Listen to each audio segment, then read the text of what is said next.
7 signs you are living in high frequency. Introduction. Right now, as you listen to these words, something about you is already speaking, and it has nothing to do with your voice. It's silent, invisible, yet impossible to hide. Every person you pass in the street, every animal that glances your way, every room you enter, whether you notice or not, feels it. This silent language is your vibration, the energetic frequency you broadcast into the world. And in ways more profound than most of us have ever been taught, it is shaping the course of your life. When your vibration is low, life feels heavier. Opportunities slip away. Conversations drain you. Even the places you go seem to mirror the static within, but when your vibration rises, when it becomes clear, strong, and harmonious, life responds. People are drawn to you without understanding why. Doors open with an almost eerie timing. Situations that once felt like struggles begin to unfold with a kind of graceful inevitability. This isn't magic in the sense of fairy tales. It's a law of existence as precise and dependable as gravity. Throughout history, mystics and visionaries have spoken of this truth. Dolores, whose life's work explored the unseen layers of consciousness, believed that our vibrational frequency is both the mirror and the architect of our reality. She described it as a signature, a living current shaped by our thoughts, emotions, and spiritual alignment. What you emit is what you live. Quietly, consistently, without exception. Over the next hour, we are going to step into the quiet architecture of this phenomenon. You will discover 8 signs that you are already living at a high vibrational frequency, or that you are on the threshold of it. These signs are not abstract ideals. They are tangible, observable patterns, woven into your relationships, your interactions, the way the world responds to you. Some you may recognize instantly, others will surface memories and moments you hadn't realized were connected. This journey is not about adopting a new persona or forcing yourself into a mold of constant positivity. High vibration living is not a mask you wear. It is what naturally radiates when you live in alignment with your deeper truth. You will find that each sign we explore is both a reflection of where you are now and an invitation to rise higher. You may even realize that you've been broadcasting a powerful frequency for some time without having the language to name it. As we move forward, I invite you to listen not just with your mind, but with your whole being. Notice what stirs in you. Pay attention to the quiet yes or the subtle resistance that surfaces as you recognize yourself in these descriptions. Awareness is the first act of transformation. The moment you see these signs in your life, they begin to strengthen. And so we begin with the first sign, one that often catches people by surprise. It's a kind of magnetism that can't be staged, rehearsed, or replicated. A glow that draws attention without you even trying. You may have felt it before, the subtle shift in the air when you walk into a space, the way eyes find you without knowing why. This is the mark of a magnetic aura, and it's where our exploration starts. Sign 1. The magnetic aura. Imagine this. You step into a crowded cafe on an ordinary afternoon. The air smells faintly of roasted beans and cinnamon. A hum of quiet conversations swirls around you, and sunlight spills across the wooden tables. You're not dressed in a way that calls attention. You're not making any deliberate effort to be noticed. And yet, as you move toward the counter, heads turn. Eyes linger for a fraction of a second longer than casual politeness demands. Strangers seem to part effortlessly to make space for you, as though the room itself were subtly rearranging to acknowledge your presence. This is not charisma in the theatrical sense. You're not performing, you're simply there. And that theirs radiates something that people can feel before they even register your features. That something is your aura, and when you are living at a high vibrational frequency, it becomes magnetic.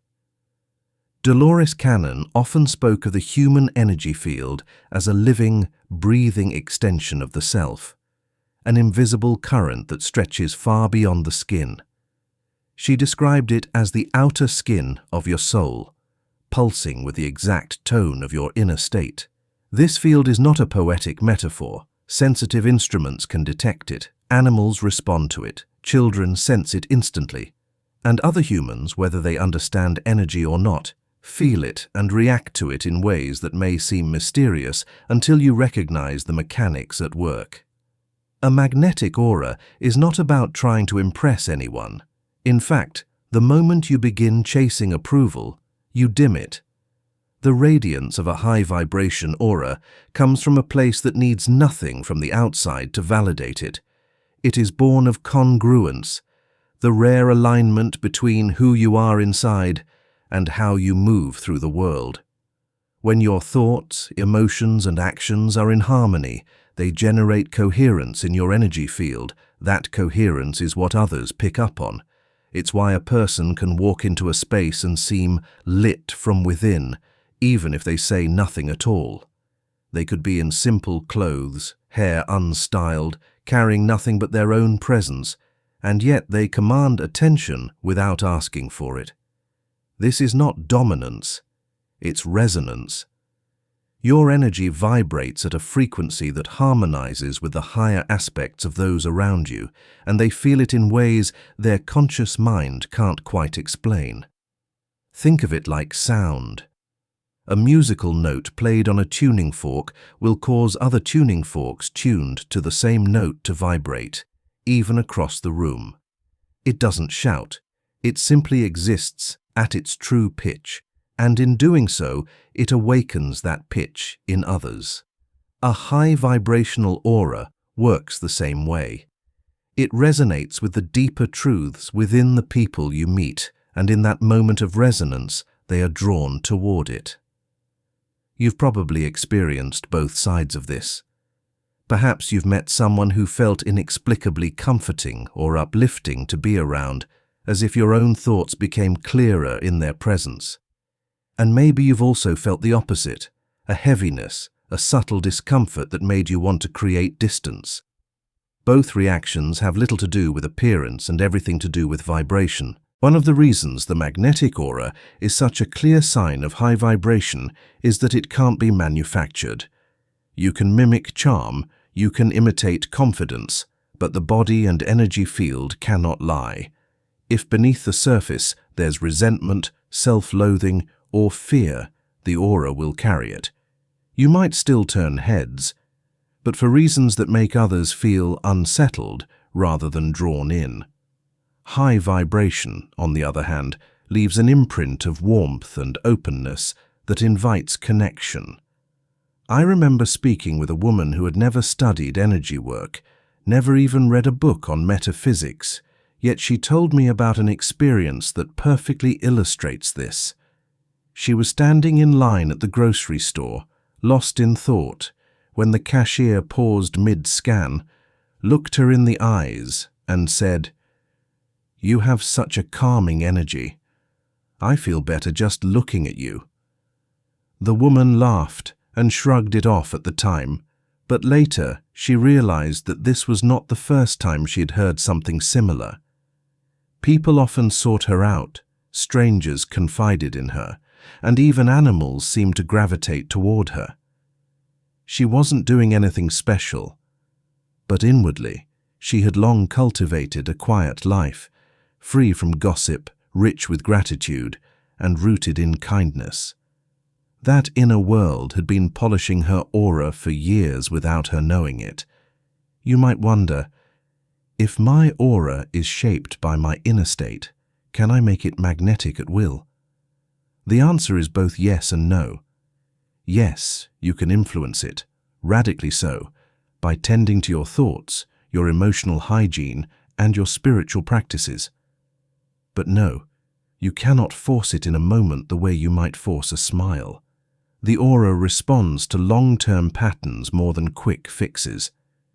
It is the sum of your habitual vibrations, not just your mood in a single hour. And this is where authenticity becomes essential. A high vibrational aura is never about pretending to be peaceful or loving. It's about becoming peaceful and loving from the inside out. When you do, your energy field becomes a silent ambassador for your soul's truth. Without a word, it announces, I am safe, I am open, I am present, and the world responds accordingly. It's worth noting that this magnetic pull does not mean everyone will like you. In fact, sometimes your light will draw attention from those who feel discomfort in its presence. For some, your coherence will be a balm. For others, it will highlight their own dissonance, and they may react defensively without even knowing why. That, too, is part of the power of the aura. It's a mirror. It doesn't just project, it reflects. If you want to nurture this quality in your own life, start small. Before you enter a room, pause for a breath and check your inner climate. Are you tense? Are your thoughts racing? Is there bitterness you've been carrying all day? Even one conscious moment of release, a deep breath, a whispered affirmation, a silent thank you, can shift your frequency enough to change how others experience you. Over time, these small acts of self-regulation accumulate. They retune your entire energy field until the magnetic aura becomes your default state. Picture yourself 6 months from now, walking into that same cafe. You still aren't dressed to impress. You haven't rehearsed a script for charm, but your inner world has changed. You carry less judgment, more compassion. You've been feeding your mind with uplifting ideas, tending your body with care, and making peace a non-negotiable habit. And as you step through the door, that same subtle rearranging happens. People look up. The room feels lighter. And without knowing it, you've just reminded them of something they'd forgotten, that being in the presence of coherence feels like coming home. This is the first sign of a high vibrational life, a magnetic aura that speaks before you do, a presence that draws without pulling, and a light that shines without blinding.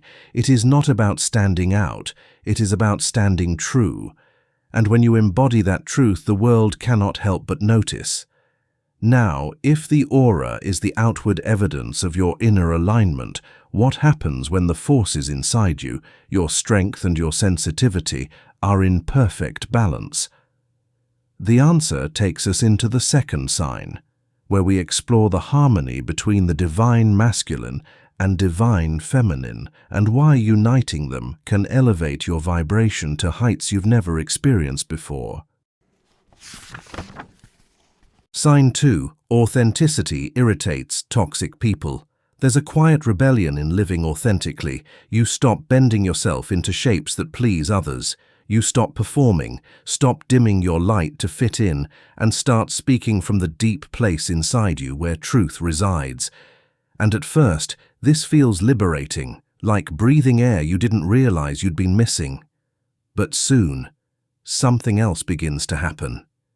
Certain people, perhaps ones you've known for years, begin to shift in your presence. Their smiles tighten, their conversations become shorter. They avoid your gaze, or they pick at you in subtle ways. It's not because you've done anything wrong. It's because your authenticity has become a mirror, and mirrors make some people deeply uncomfortable. Dolores Cannon often spoke about vibrational mismatches, how every person carries a frequency shaped by their beliefs, emotions, and spiritual state. When two people meet, these frequencies either harmonize or create dissonance. If your vibration is high, filled with honesty, integrity, and openness, it will naturally disrupt lower vibrations rooted in manipulation, deceit, or fear. This disruption isn't a choice, it's a law of resonance. Just as a bright light makes it harder to ignore the dust in the air, your authenticity makes it harder for others to ignore the parts of themselves they've been avoiding. I once knew a man who decided to stop lying about small things. He hadn't considered himself dishonest before, just someone who smoothed over conflicts with harmless white lies. But after committing to total honesty, even in uncomfortable moments, he noticed something odd. Certain friends began to drift away. They accused him of being too intense or always serious. Yet in reality, he had become more at ease, lighter in spirit. The change wasn't in his warmth. It was in his unwillingness to collude with falsehoods. For those who thrived on pretense, his clarity was unbearable. Authenticity, when you live it fully, strips away the unspoken agreements people have with one another to keep things comfortable at the expense of truth. Some find this refreshing. It invites them to step into greater honesty themselves. But for others, it's threatening. They may respond with passive aggression, sudden criticism, or even withdrawal. When this happens, it's tempting to shrink back into the old self, to soften your edges, to wrap your truth in layers of performance so no one feels confronted. But doing so will cost you the very alignment that raises your vibration in the first place. Living authentically is not about winning the approval of everyone you meet. It's about staying loyal to your own soul. The irony is that you don't even have to speak your truth for it to be felt. Energy is communicative without words. A person who is deeply at peace with themselves radiates a kind of grounded certainty. They are not easily manipulated. They don't play into false dramas. This alone can be irritating to someone who relies on control or deception because it deprives them of their usual tools. Dolores Cannon likened this to a tuning fork at a higher pitch entering a room full of forks, tuned lower. The higher pitch doesn't lower itself, it continues to ring true. And in doing so, it forces the others either to rise in pitch or to fall silent. This process can feel uncomfortable to those unready for the shift, but it's not an attack, it's simply the nature of energy in motion. If you find that your authenticity is causing friction, remember that irritation is sometimes the first step toward transformation. For those willing to examine themselves, your presence may plant seeds they'll water later, perhaps long after you've moved on. And for those unwilling, the distance that grows between you is not a failure, it's a clearing of space for connections that truly resonate. There's a certain loneliness that can accompany this phase, especially in the early stages of raising your vibration.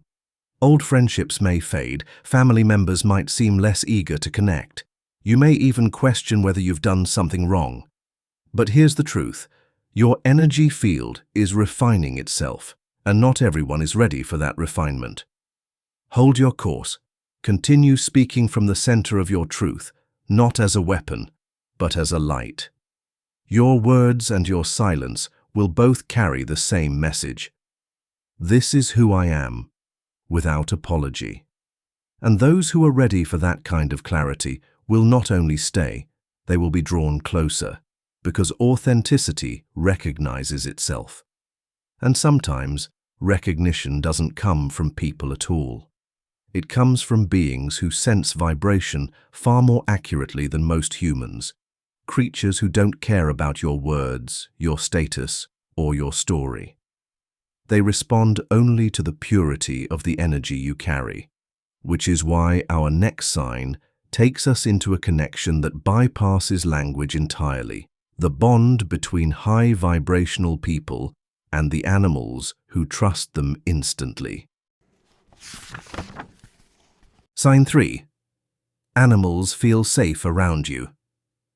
There is something pure in the gaze of an animal. No pretense, no hidden agenda, no polite mask to disguise what they feel. An animal either trusts you or it doesn't. And unlike people, they will not pretend otherwise to spare your feelings. This is why their trust is such a profound sign of your vibration, because it cannot be faked, bought, or persuaded. It is earned in the silent language of energy. Dolores Cannon often spoke of the way animals read us, not with their eyes or ears, but with senses we've forgotten how to fully use. She described it as a form of nonverbal communication that flows in currents beneath words, a direct exchange between energy fields. In her view, every encounter with an animal is also an exchange of frequency. When your energy is coherent, calm, and filled with love, animals pick it up instantly, long before you extend a hand or call their name. I remember standing in a park once, watching a small dog break free from its leash. It ran, frantic and confused, darting past strangers who reached out to catch it. Then, without hesitation, it stopped in front of one man sitting quietly on a bench. The dog trotted right up to him, pressing its trembling body against his legs. He hadn't moved, hadn't called out. He was simply there, his presence radiating calm like a still lake. The dog chose him without a second thought. Later, when asked if he worked with animals, the man smiled and said, "No. I just love them." That is the essence of this sign. High vibrational people carry a field of safety around them, a sense of peace that needs no introduction. Animals are exquisitely sensitive to this. A cat will curl into the lap of someone whose mind is quiet. A bird will land close to a person whose energy feels gentle. Even wild creatures, cautious by nature, will sometimes linger a little longer when they sense no threat. This isn't just about being an animal lover. Plenty of people adore animals, but carry a nervous or chaotic energy that makes them uneasy to be around. The safety animals feel in your presence comes from alignment, the absence of internal conflict, the lack of predatory intention, the steadiness of a heart that means no harm. It's the way your breathing slows when you notice a deer at the edge of the woods, the way you approach without trying to control or claim the moment. Dolores Cannon tied this to what she called spiritual ecology, the recognition that every living being plays a role in the harmony of life, and that our respect for that harmony is a mark of our own spiritual maturity. When you are in high vibration, you see animals not as lesser or greater than yourself, but as kin, different in form, but equal in the mystery of life. This understanding changes the way you move among them. You no longer treat their trust as a privilege to be exploited, but as a gift to be honored. There is a profound humility in being chosen by an animal. They do not care about your title, your possessions, or your reputation. They respond only to the essence you carry. In that moment, the roles we assign ourselves in the human world dissolve. You are no longer teacher or student, leader or follower. You are simply another being in the shared field of life. And this connection is not one-sided. When an animal approaches you, something in you softens, your mind quiets. The chatter of self-doubt and responsibility fades for a moment, replaced by the simple presence of a living being who has no interest in who you've been or what you will become. They meet you now, and in meeting you now, they invite you to do the same. For some, this recognition from animals becomes a daily occurrence. Cats they've never met winding around their legs, dogs tugging their owners toward them on the sidewalk, birds perching closer than they normally would. If this is you, know that it is not random.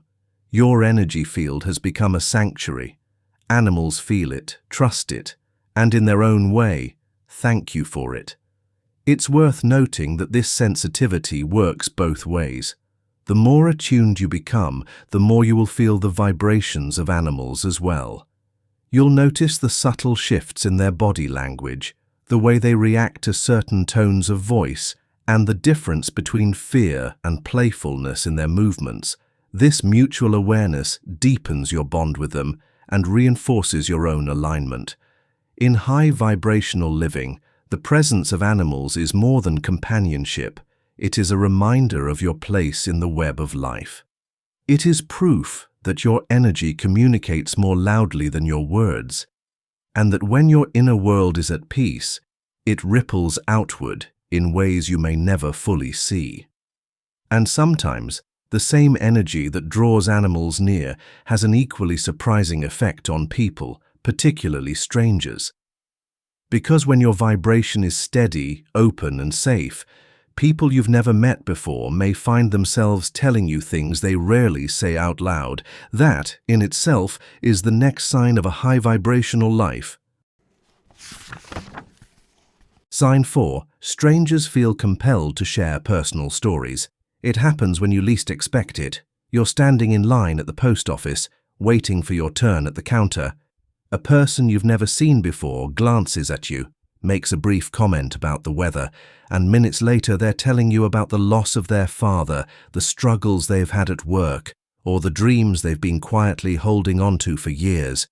You didn't ask for these details, you didn't pry, and yet something in you opened a door they didn't even know was there. This is one of the most curious and telling signs of a high vibrational life. Strangers confiding in you as though you've known each other for decades. It's not because you look particularly wise or because you have some mystical badge pinned to your jacket that says safe to talk to. It's because your energy feels like a sanctuary. Dolores Cannon often spoke of the invisible invitation that high vibration individuals carry. She believed that when your heart is open, your mind is clear, and your presence is grounded in compassion, you emit a frequency that others instinctively recognize. That frequency says, "I will not judge you. I will not betray your trust. You are safe to be yourself here." For many people, this feeling is rare. The world teaches us to guard ourselves, to reveal only what's socially acceptable, to hide the raw and tender parts for fear they'll be misunderstood or used against us. Most of the time, these defenses never come down, not with co-workers, not even with friends or family. But every now and then, someone's energy is so clear, so steady, so unthreatening that the walls crumble without effort. I've witnessed it occur in the most ordinary settings. At a bus stop, a woman and a stranger got into a heated discussion about her divorce. A man in a waiting room tells a person who has only been sitting next to him for 15 minutes about the specifics of his disease. In these interactions, time seems to stop. The formalities are forgotten. They get an overpowering sense of being seen. When you're living at a high vibration, you don't just hear people, you receive them. You aren't waiting for your turn to speak. You aren't rehearsing advice in your head while they talk. You are fully there, listening with your whole being. This presence is magnetic because it's rare. Most people can tell within seconds if someone's attention is divided or their empathy is shallow. But when your attention is undiluted, they feel the difference instantly. Dolores Cannon linked this phenomenon to what she called soul-to-soul recognition. She suggested that every meeting has the potential to be more than a surface exchange. It can be a subtle reunion, a moment where two souls recognize each other from beyond this lifetime. Whether or not you believe in the continuity of the soul, you can't deny the feeling when someone's presence disarms you in an instant. It's as if you've stepped into a room you didn't know you'd been locked out of. And here's the deeper truth. These encounters are not random. When someone shares their story with you, it's often because on some level they sense that you can hold it without distorting it. You don't rush to label their pain, to fix their problems, to turn the conversation toward yourself. You let the words arrive and settle, like leaves drifting onto still water. This is healing, even if neither of you names it as such. Over time, this pattern changes you too. You begin to see the depth of humanity in everyone. The stranger at the grocery store is no longer just another face in the crowd. They are a universe carrying stories, griefs, triumphs, and longings you cannot see. And in moments when they choose to share those with you, you are reminded of the privilege it is to witness another soul in its unguarded truth. Some might find this constant openness exhausting, but high vibrational individuals rarely do. That's because they are not trying to take on another person's pain. They are simply allowing it to pass through the shared space without resistance. It's the difference between holding a weight for someone and being the ground they set it on. You don't carry it away. You just make it safe for them to put it down for a moment. If you've experienced this, you know that strangers are often far more candid than those closest to you. With no history between you, no expectations or obligations, they can speak freely, and in doing so, they sometimes hear themselves more clearly than they have in years. That clarity can become the spark for change long after the conversation ends. But this openness, this quiet invitation you carry, does more than draw out individual stories. It can change the atmosphere of an entire room. Sometimes, without even realizing it, you alter the collective energy of the spaces you enter, and that is the sign we turn to next. Sign 5. Influencing the energy of a room. It's subtle at first. You open a door, step inside, and something shifts. Maybe the air feels lighter.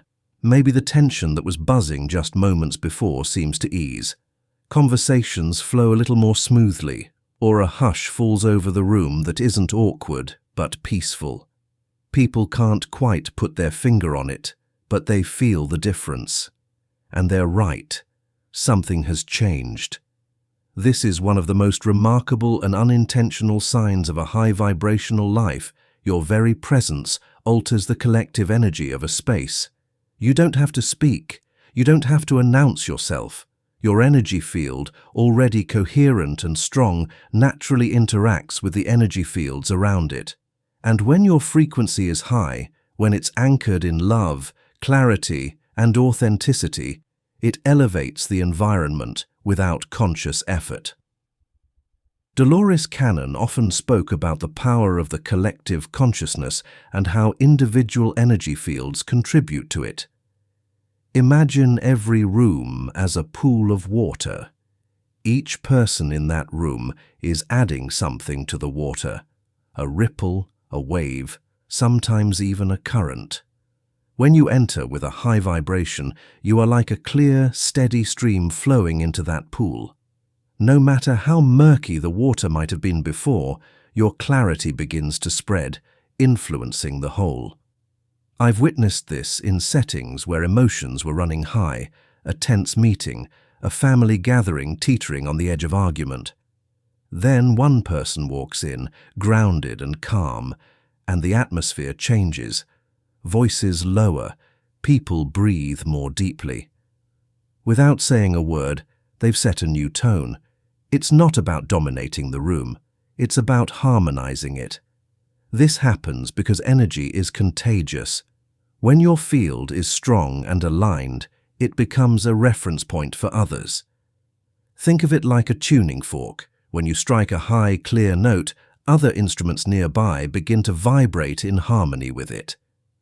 In human terms, when you carry peace, people unconsciously adjust to meet you there. When you radiate optimism, it loosens the grip of pessimism in those around you.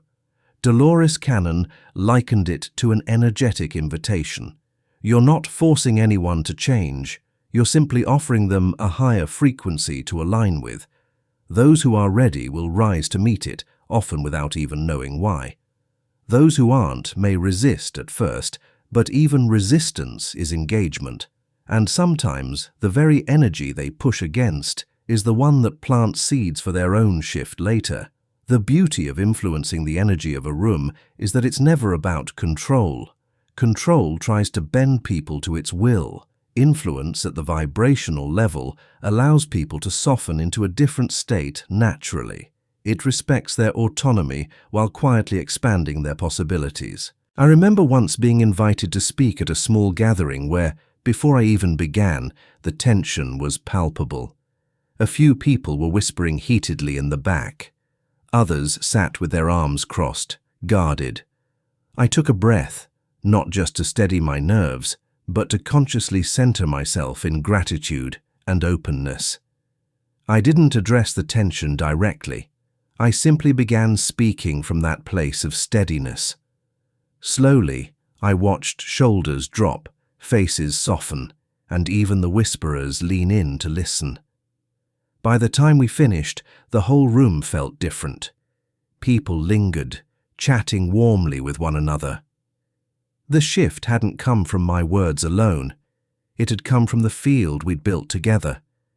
Living in a high vibrational state means you carry this potential everywhere you go. In some cases, the effect is almost immediate. Laughter spreads, calm settles in, or creativity flows more freely. In others, it's more subtle, felt as a lingering afterglow even after you've left. People might not remember exactly what you said or did, but they'll remember how they felt in your presence. This gift is not without its challenges.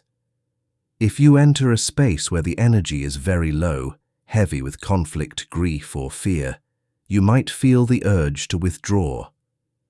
And it's true, you must protect your own frequency. Not every situation is yours to influence. But when you choose to stay grounded and open, your presence can be the stabilizing factor others didn't know they needed. And yet, there's another side to this. Just as your energy can inspire and uplift, it can also stir feelings in people that are far less comfortable. Sometimes, your elevated state becomes a mirror for what others feel they lack. This can lead to a response you never intended, envy, and that is where we go next. Sign 6. Unintentional envy from others. It's a strange thing to be resented for something you're not even trying to flaunt. You're simply living your life, aligned, content, moving with a sense of purpose, and yet you begin to notice it in people's eyes, a hesitation in their smile, a quick change of subject when you share good news, a subtle edge in their compliments, as though they're dipped in something bitter. This is the 7th sign of a high vibrational life. Your presence, your way of living, can unintentionally awaken envy in others. Not because you've boasted or sought to make anyone feel small, but because your life is reflecting back to them a gap between where they are and where they wish to be. Dolores Cannon often described this as the mirror effect of high vibration living. When you exist in a state of harmony, clear in your purpose, grateful for what you have, at peace with yourself, you become a living reminder of what's possible. For some, that's deeply inspiring. It awakens hope. For others, it shines a light on their dissatisfaction, the dreams they've buried, the compromises they've made. And if they're not ready to face those feelings, that light can feel like a sting. It's important to understand envy in this context is rarely about you. It's not truly about your success, your relationships, or your joy. It's about what those things symbolize in the inner world of the observer. Your happiness might highlight the areas in their life where they feel stuck. Your freedom might make them see their own self-imposed limitations. In this way, the envy you encounter is a reflection of their relationship with themselves. I've seen this unfold in the most unexpected places. A woman starts a small business, and friends who once encouraged her now avoid the topic altogether. A man improves his health, and suddenly his workout partners begin making little jabs about how obsessed he's become. Often, these reactions are subconscious. The person feeling envy may not even realize they're doing it. They just know they feel uncomfortable in your presence, and so they distance themselves or find subtle ways to bring you down. Dolores Cannon saw this as part of the soul's evolutionary process. She believed that being confronted with someone else's high vibration can be a catalyst. Even if the first response is envy, the deeper purpose is to stir something dormant, to ignite a desire for growth.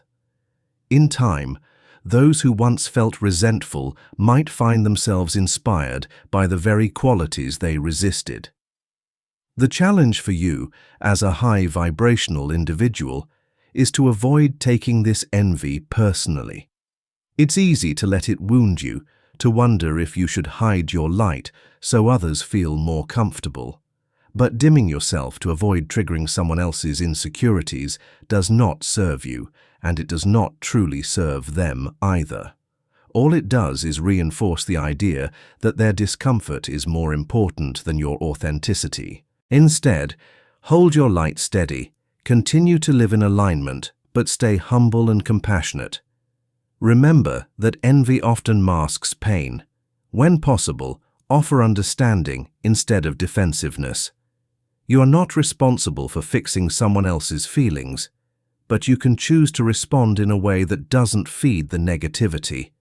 And here's the irony. While envy may create distance in some relationships, it often forges a deeper connection in others.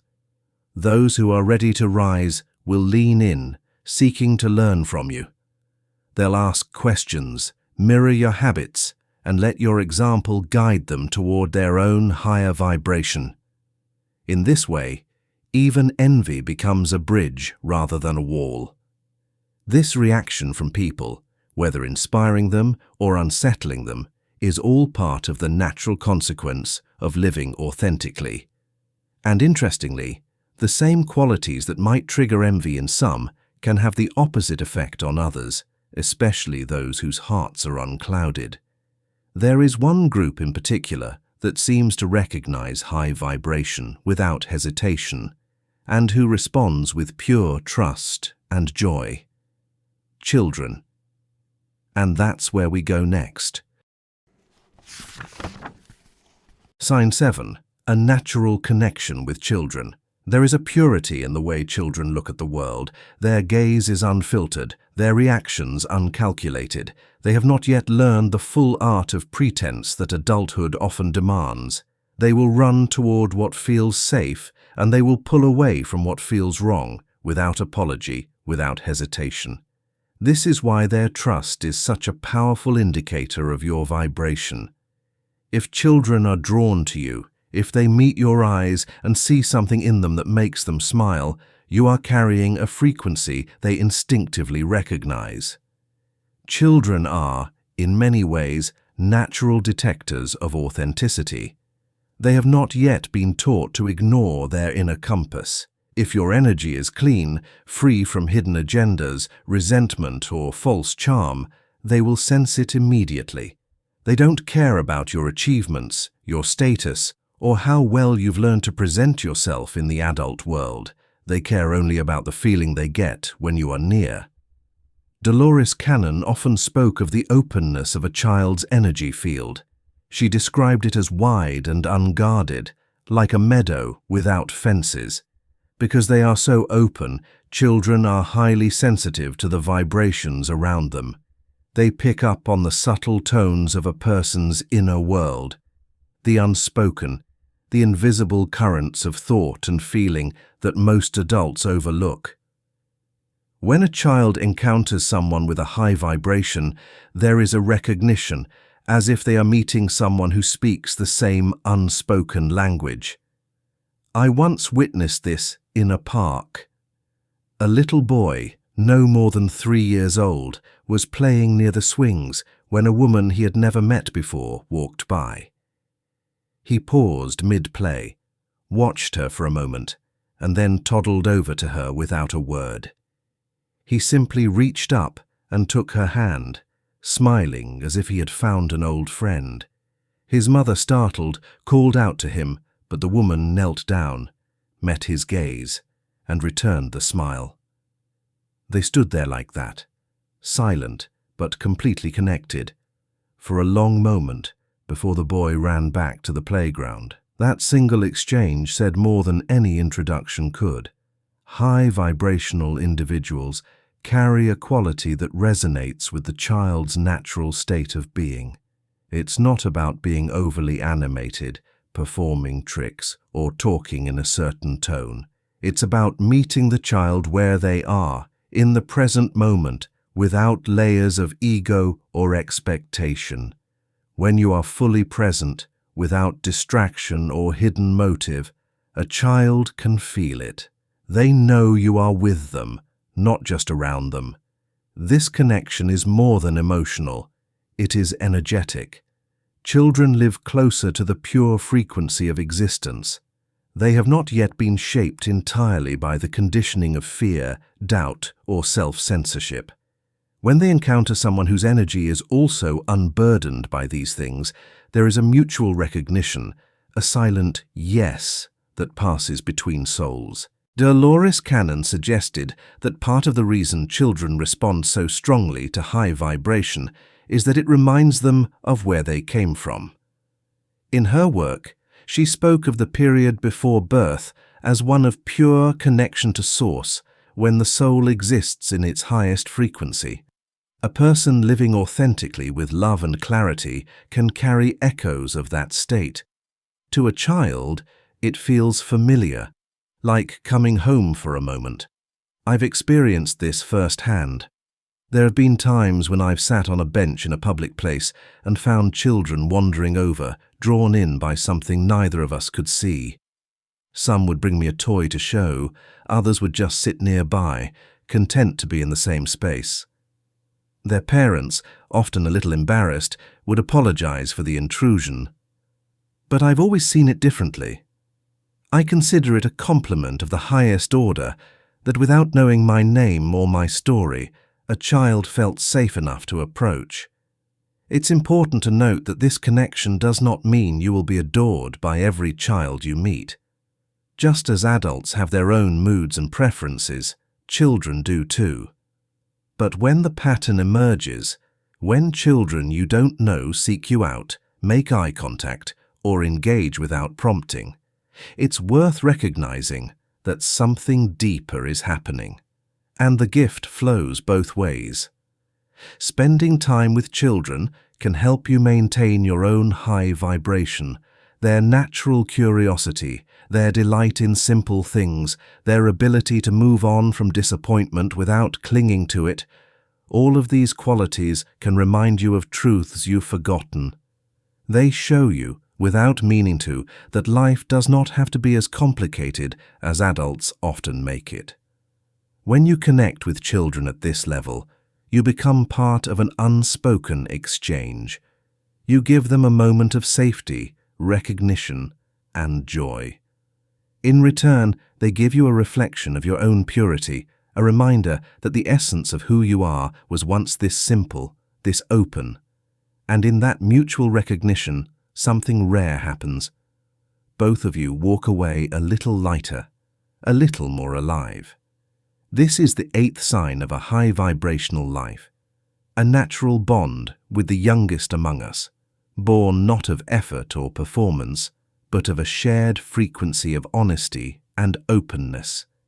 It is a connection that bypasses words, a meeting of souls across the bridge of energy. And as with all the signs we've explored, it is not something you force, it is something you are. Now, having walked through these 8 signs, we come to the heart of it all.